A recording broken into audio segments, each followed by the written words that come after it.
नमस्कार शेतकरी मित्रांनो, तर कसे आहात तुम्ही? तर शेतकरी मित्रांनो, आज आपण तुरीचे लाईव्ह बाजारभाव जाणून घेणार आहोत। तुरीचे बाजारभाव वाढलेले दिसत आहे।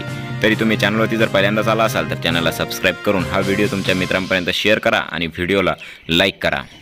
तर शेतकरी मित्रांनो, पहिली बाजार समिती आहे कारंजा, जिथे आवक 900 क्विंटलची झालेली आहे। कमीत कमी दर 8,700 रुपये, जास्तीत जास्त दर 10,570 रुपये व सर्वसाधारण दर 9,900 रुपये प्रति क्विंटल इतका मिळालेला आहे। तर शेतकरी मित्रांनो, पुढील बाजार समिती आहे मोर्शी, जिथे आवक 250 क्विंटलची झालेली आहे। कमीत कमी दर 9,400 रुपये, जास्तीत जास्त दर 10,200 रुपये व सर्वसाधारण दर 9,800 रुपये प्रति क्विंटल इतका मिळालेला आहे।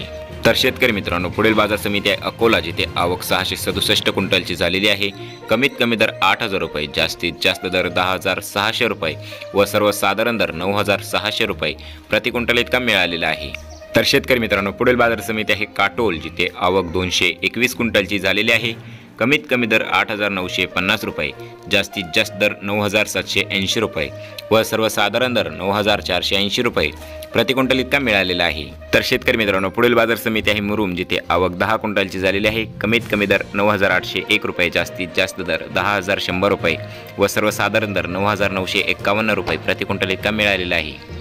तर शेतकरी मित्रांनो, पुढील बाजार समिती आहे सेलू, जिथे आवक 650 क्विंटलची झालेली आहे। कमीत कमी दर 9,600 रुपये, जास्तीत जास्त दर 9,900 रुपये व सर्वसाधारण दर 9,850 रुपये प्रति क्विंटल इतका मिळालेला आहे। तर शेतकरी मित्रांनो, हे होते आजचे लाईव्ह तुरीचे बाजारभाव। तर तुमच्याकडे तुरीचे बाजारभाव किती प्रमाणात वाढलेले आहेत ते कमेंट करून नक्की सांगा।